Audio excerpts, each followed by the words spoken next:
Assalamualaikum warahmatullahi wabarakatuh. Jumpa lagi di channel Keluarga Misterius. Kali ini saya akan menceritakan tentang pengalaman dari salah satu orang yang pernah membeli makanan di salah satu rumah makan di Jalan Pantura. Cerita ini berjudul Tumbal Ikan Bakar Berwujud Anak Kecil. Seperti apa cerita selengkapnya? Langsung saja, selamat mendengarkan. Jadi dari pengalaman sang narasumber, sebut saja namanya Firman. Firman ini saat dia hendak berangkat ke Jakarta dengan mobil travelnya bersama rombongannya yang memang tidak membawa bekal untuk dimakan. Di akhirnya dia harus berhenti di salah satu rest area, tapi Firman dan teman-temannya di sini tidak lewat jalan tol. Akan tetapi lewat jalan yang memang sedari dulu dihafal oleh sang supir, sebut saja namanya Pak Marno. Firman yang sebagai penumpang meminta Pak Marno untuk mencari rumah makan yang letaknya di pinggir Jalan Pantura. Saat itu Pak Marno mencoba mencari di sepanjang jalan yang dilewatinya bersama rombongannya agar berhenti untuk sekedar istirahat dan juga mengisi perutnya. Kebetulan Pak Marno melihat ada rumah makan yang letak dan tempatnya sepertinya begitu ramai. Pak Marno mencoba untuk mampir dan mengajak rombongan untuk makan di rumah makan tersebut. Bagaimana kalau kita mencoba masakan di rumah makan itu? Padahal Pak Marno yang sebagai supir yang sudah lama dan sering mondar-mandir Jakarta ke Jawa dan sebaliknya, melihat kalau rumah makan tersebut itu belum lama didirikan, dan waktu Pak Marno mencoba memarkirkan mobilnya di rumah makan tersebut, sebut saja rumah makan Hana. Di sini Pak Marno dan rombongannya mencoba turun dan mencicipi masakan yang dihidangkan di tempat rumah makan Mbak Hana itu. Firman yang waktu itu memesan makanan yang diinginkannya.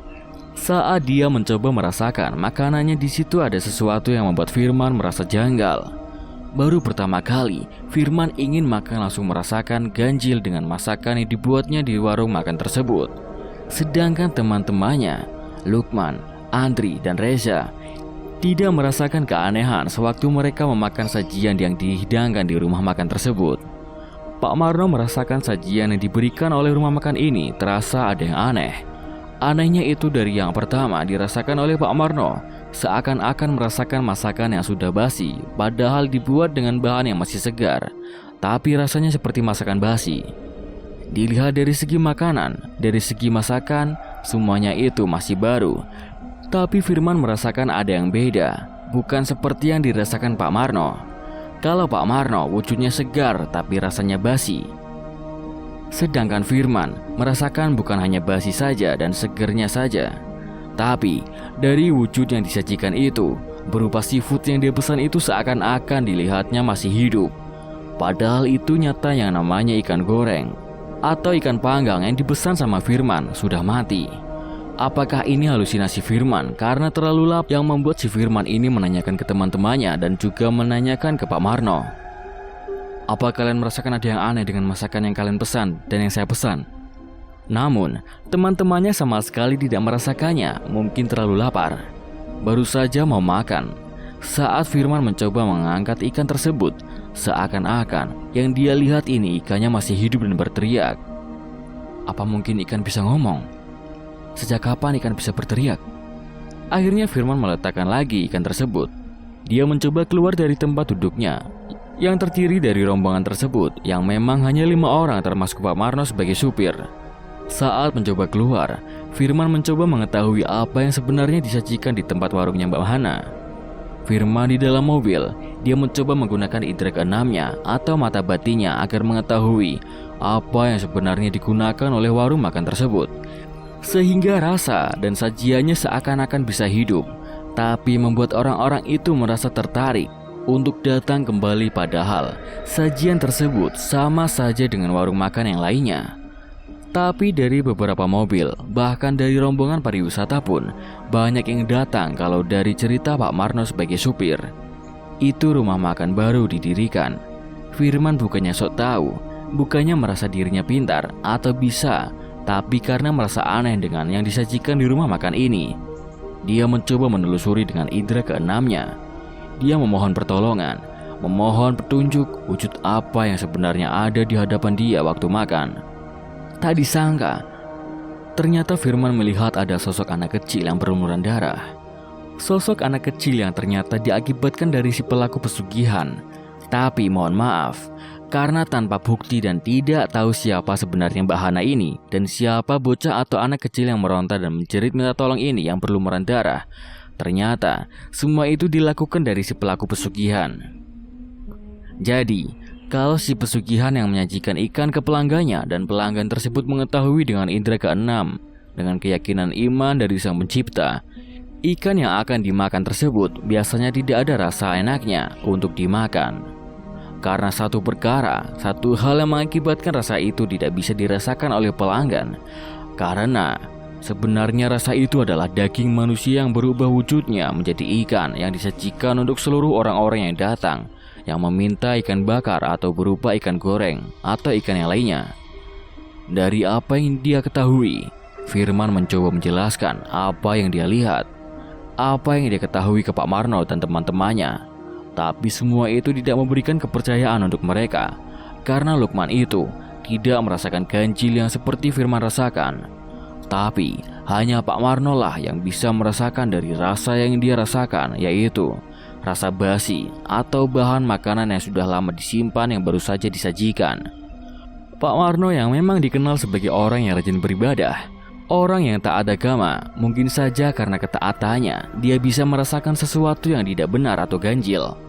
Firman mencoba memesan yang lainnya yang memang secara kasat mata sebenarnya Pak Marno juga tak mau makan.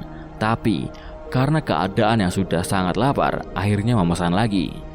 Dan selesai menyantap hidangan yang disajikan, mereka keluar dari rumah makan tersebut dan melanjutkan ke tempat tujuannya.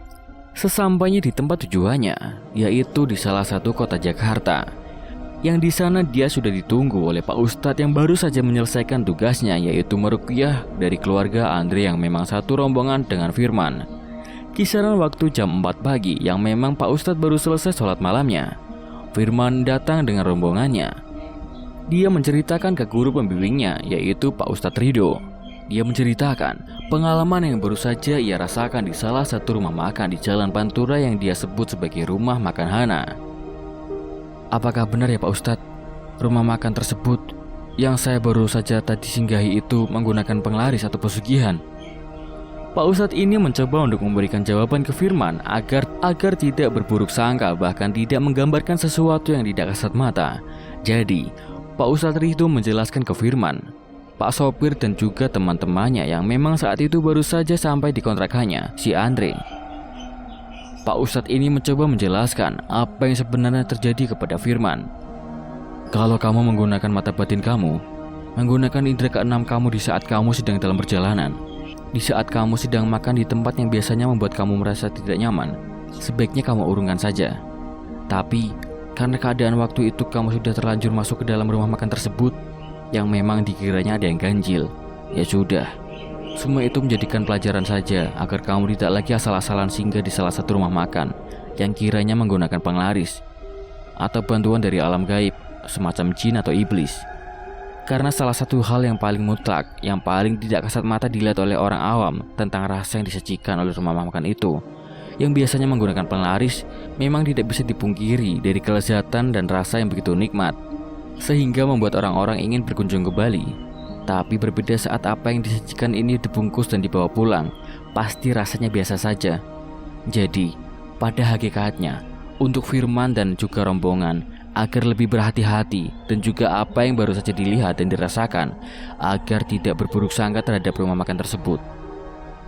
Pak Marno juga menceritakan tentang masakan segar tapi rasanya basi. Pak Marno juga diberi pengarahan sama Pak Ustadz. Kalaupun memang rasa dari masakan yang disajikan memang sudah tidak bisa dinikmati, janganlah dimakan. Kamu pesan lagi saja. Saya juga tadi pesan lagi. Terus bagaimana rasanya? Sama saja, tapi karena saya sangat lapar, saya makan lagi. Ya udah, kalau keyakinan kamu itu gak apa-apa, ya makan saja. Insya Allah gak akan bermasalah untuk perut kamu dan diri kamu.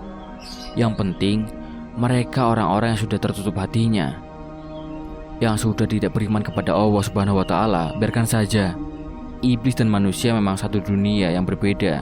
Akan tetapi, iblis memang sudah diciptakan untuk mengganggu setiap umatnya, agar sebanyak-banyaknya dijadikan pengikut iblis. Salah satunya dijadikan abdi budak dari pesugihan yang dilakukan dengan memberikan kekayaan dengan mudah. Pak Ustadz Ridho menjelaskan semua apa yang sudah mereka tanyakan. Waktu sudah terdengar waktu azan subuh, mereka berbondong-bondong ke musola yang akhirnya mereka sholat berjamaah. Setelah sholat subuh, Pak Marno mencoba meminta izin untuk istirahat agar fresh di pagi hari dan juga pulang kampung dari Jakarta menuju ke salah satu provinsi di Jawa Tengah ini ditunda sampai nanti pukul 1:30 siang. Singkat ceritanya, waktu yang sudah dijanjikan sama Pak Marno yaitu 1:30 siang. Pak Ustadz dan Firman ini menunggu kedatangan Pak Marno yang membawa mobil untuk mengantarkan sampai ke kampung halamannya. Hampir setengah jam Pak Ustadz Ridho menunggu, tapi tidak kunjung datang. Habis asar, baru Pak Marno ini datang dengan beralasan karena kecapean, jadi dia tertidur, sehingga tidak tepat seperti yang dijanjikan dan harus sholat asar terlebih dahulu. Setelah sholat asar, mereka berangkat.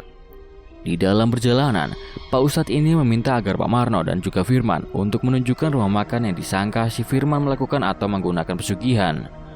Hampir 2 jam perjalanan dari Jakarta menuju ke rumah makan tersebut. Sesampainya di sana, Pak Marno memberhentikan mobilnya di seberang jalan, tepat di depan rumah makan Bahana. Pak Ustadz mencoba menerawang apa yang disangka Firman ini benar dan tidak, karena Firman selalu menanyakan terus-menerus tentang apa yang dia lihat. Jadi, untuk menjelaskan jawaban dari Firman, Pak Ustadz meminta untuk berhenti di rumah makan tersebut. Dengan penerawangannya, mencoba melihat apa yang disampaikan Firman. Benar saja, dia melihat sosok anak kecil yang berlumuran darah. Ia menangis meronta-ronta dengan melambaikan tangan seakan-akan ia meminta tolong. Yang membuatnya kaget, ia melihat anak kecil yang ternyata menjadi alat atau sarana dari tumbal pesugihan orang tuanya atau orang terdekat dari anak tersebut. Tapi bukan hanya itu saja, rumah makan tersebut ada bantuan dari golongan jin atau iblis yang memang sengaja ditaruhkan oleh si pelaku di rumah makan tersebut, yang memang digunakan untuk menarik semua pelanggan agar setiap yang datang ingin berkunjung kembali ke rumah makan tersebut yang sudah dibantu oleh jin. Dari rasa dan kelezatan, setiap siapapun yang sengaja datang yang memang datangnya tidak tanpa iman. Mohon maaf, bukan orang yang tidak punya iman, tapi karena lalai, karena tidak semuanya orang itu ingat terhadap yang di atas. Mungkin karena faktor lelah atau mungkin terlalu lapar, jadi tidak merasakan apa yang sebenarnya disajikan. Jadi, rombongan yang sengaja datang ke tempat rumah makan tersebut dengan santai dan enaknya memakan hidangan yang disajikan dari rumah makan tersebut.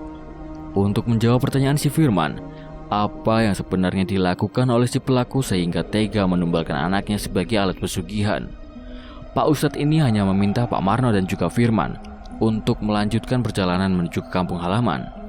Di sepanjang perjalanan, Firman menanyakan terus-menerus tentang apa yang dilihat, yaitu tentang pesugihan ikan.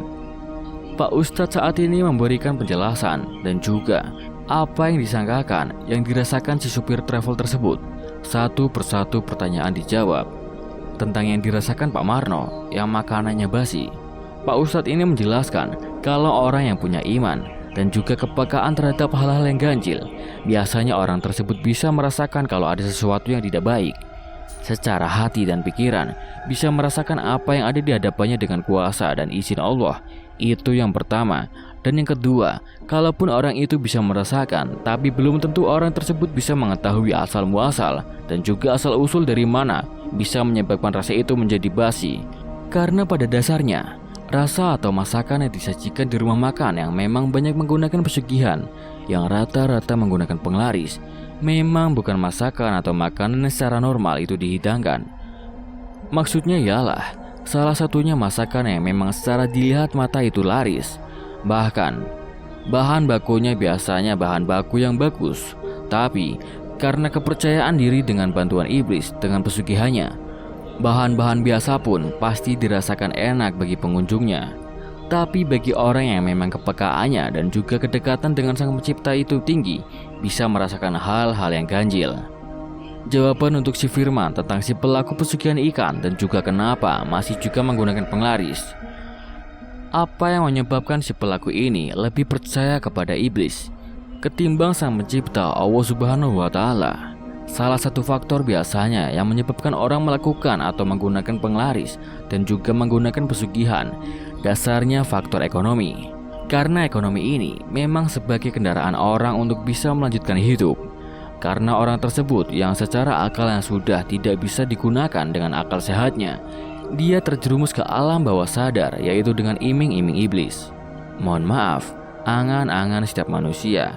Disitulah letak tipis masuk ke dalam akal pikiran manusia.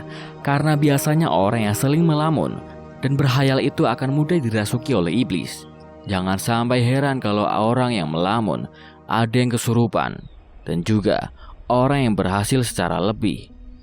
Maksudnya, tidak didasari dengan kemampuan dan juga perilaku yang bisa menuju ke arah kekhayalan tersebut. Iblis masuk menjerumuskan orang yang berhayalnya melebihi kemampuannya. Ini terjadi dengan orang-orang yang melakukan pesugihan karena keinginannya punya mobil, punya rumah besar, tapi dengan pekerjaan yang terbatas. Mungkin yang dialami Mbak Hana yang menjadikan iblis itu masuk ke dalam alam bawah sadarnya, yang lemah iman, yang buta hatinya, yang secara iman sudah tidak punya. Jadi dia terjerumus melakukan pesugihan. Firman ini menanyakan bagaimana caranya si pelaku melakukan pesugihan ikan. Apakah ada ritualnya? Apakah bertambak? Tentu saja ritual yang dilakukan si pelaku pesugihan dalam bentuk apapun pasti menggunakan atau melakukan cara-cara yang sangat tidak mudah. Dengan puasa, bahkan bukan hanya puasa, seperti orang biasa pagi sampai sore berbuka, tapi bisa 1 hari 1 malam tanpa makan dan minum. Dan ada juga sampai 3 hari 3 malam hanya dengan segelas air putih. Dan ada juga si pelaku yang melakukan ritual pesugihan yang sampai 1 minggu penuh di salah satu tempat yang sudah disediakan oleh juru kunci, yang secara syarat dan apapun yang dibutuhkan termasuk ritualnya 1 minggu itu biasanya sudah diisyaratkan oleh juru kunci. Terus pertanyaan firman, bagaimana cara untuk menumbalkan orang terdekat? Biasanya iblis merubah sesuatunya yang disajikan oleh juru kunci dengan berbagai macam tipe. Seperti yang baru saja ia lihat, yaitu pelaku yang melakukan pesugihan. Biasanya si pelaku pesugihan ikan ini ketika ingin menangkap dan juga setelah membakar itu, sebenarnya bukan ikan yang dibakar, tapi orang terdekat yang dibakar dan dimakan habis oleh si pelaku yang sedang melakukan ritual. Setelah kejadian dia memakan, tanpa disadari, ada orang terdekat yang meninggal dunia.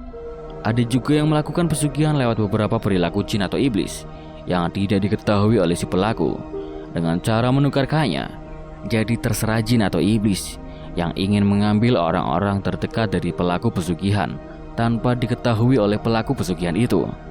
Jadi, iblis atau jin bisa terserah mengambil siapapun karena sesuai dengan syarat dari yang sudah disahkan oleh juru kunci. Setelah mendengarkan penjelasan dari Pak Ustadz Ridho, Firman semakin kaget dan bingung. Kenapa kok begitu teganya orang-orang yang rela bahkan tega meninggalkan orang terdekat, yaitu keluarga dan juga anaknya yang dijadikan tumbal? Pak Marno yang mendengarnya pun merasa merinding dan juga bingung dengan mereka yang terjerumus dengan dunia pesugihan yang hanya bersifat sementara. Dari cerita ini, semoga menjadikan pengalaman dan juga wawasan untuk kita semua. Tentang pengalaman dan juga wawasan dari guru pembimbingnya, yaitu tentang apa yang dia alami di salah satu rumah makar, dan juga tentang wawasan dunia pesugihan. Dari cerita yang disampaikan, semoga menjadikan wawasan dan juga pelajaran untuk kita semua. Ambil sisi positif dan hikmahnya sebagai pembelajaran bahwasanya yang namanya dunia pesugihan hanya bersifat sementara, dan itu hanya dijadikan sebagai abdi budak jin atau iblis yang digunakan untuk menipu orang-orang yang memang secara imannya lemah.